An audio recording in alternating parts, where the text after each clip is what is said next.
Welcome to AG Chronicle.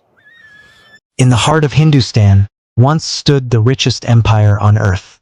The Mughals ruled from marble palaces, dined on gold, and commanded armies that stretched across the subcontinent.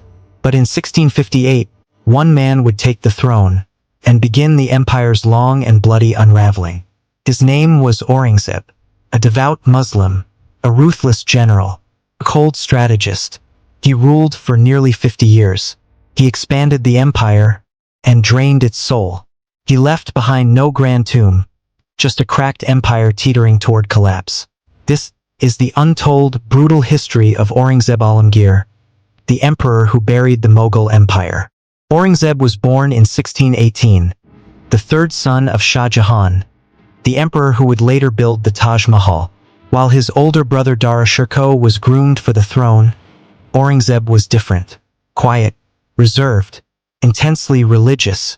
He memorized the Quran, fasted voluntarily, rejected courtly pleasures. At just 16, he led campaigns in the Deccan.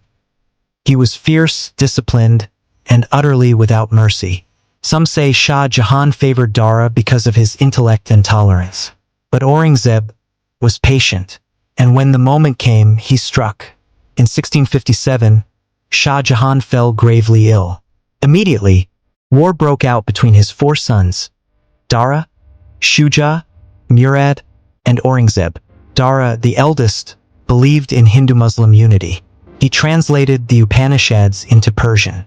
He was a philosopher prince, but to Aurangzeb, Dara was a heretic, an insult to Islam. In 1659, Aurangzeb defeated Dara in battle, captured him, and had him paraded in chains through Delhi. Dara was executed on charges of apostasy. Murad and Shuja were next. Murad was tricked, arrested during a supposed feast, and later executed. Shuja fled to Burma, where he was hunted down and disappeared. Then came his father. Aurangzeb had Shah Jahan imprisoned in Agra Fort. For 8 years, the man who built the Taj Mahal lived alone, gazing at the white marble tomb of his beloved Mumtaz Mahal through a tiny window. He died in 1666. Aurangzeb did not attend his funeral. In 1658, Aurangzeb crowned himself Alamgir, Caesar of the world. He outlawed alcohol, music, and courtly dance. Thousands of court musicians lost their patronage. Instruments were banned. He reinstated the jizya, a tax on non-Muslims abolished by Akbar a century earlier. He ordered the destruction of temples, including the Kashi Vishwanath temple in Varanasi. Hindu deities were smashed, forts and temples seized. To Aurangzeb, India was Darul Harb, a land of war to be brought under Islamic rule. In 1675, Guru Tegh Bahadur, the 9th Sikh Guru, was publicly beheaded in Delhi for refusing to convert to Islam. His martyrdom sparked generations of resistance. Jain temples were looted, Sufi saints censored. Aurangzeb's state was no longer Mughal. It was increasingly orthodox, exclusionary, and oppressive to the religiously diverse population. Even some Muslims opposed him. Sufis and mystics feared his legalist interpretation of Islam. Poets left court. Culture began to wither. The Maratha Empire, led by Shivaji, became Aurangzeb's greatest challenge. Shivaji was brilliant, charismatic, and determined to resist Mughal tyranny. In 1666, Aurangzeb invited Shivaji to court, then had him arrested. Shivaji famously escaped, hidden in a basket of sweets. The Deccan Wars dragged on for 26 years, nearly half of Aurangzeb's reign.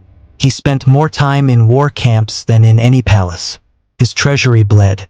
His generals died, and the empire's heart grew hollow. In 1707, Aurangzeb died at the age of 88, in the Deccan far from Delhi. His final words, recorded by court chroniclers, "I came alone and I go as a stranger. I do not know who I am or what I have been doing." He requested no mausoleum. His grave in Kuldabad remains simple, patch of earth, no dome, no marble. After Aurangzeb's death, the empire was too large, too divided, and too tired to hold. His sons fought over succession just like he had. The Marathas filled the vacuum. The Sikhs rose.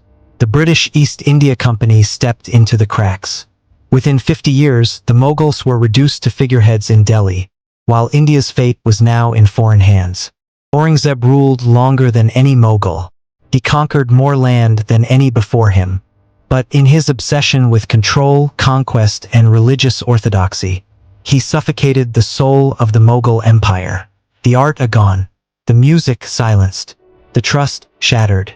He didn't just defeat his enemies, he outlived his own legacy.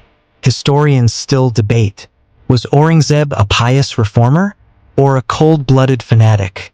The answer, perhaps, lies somewhere in between. But what is clear is that Aurangzeb did not just inherit an empire, he built its tombstone.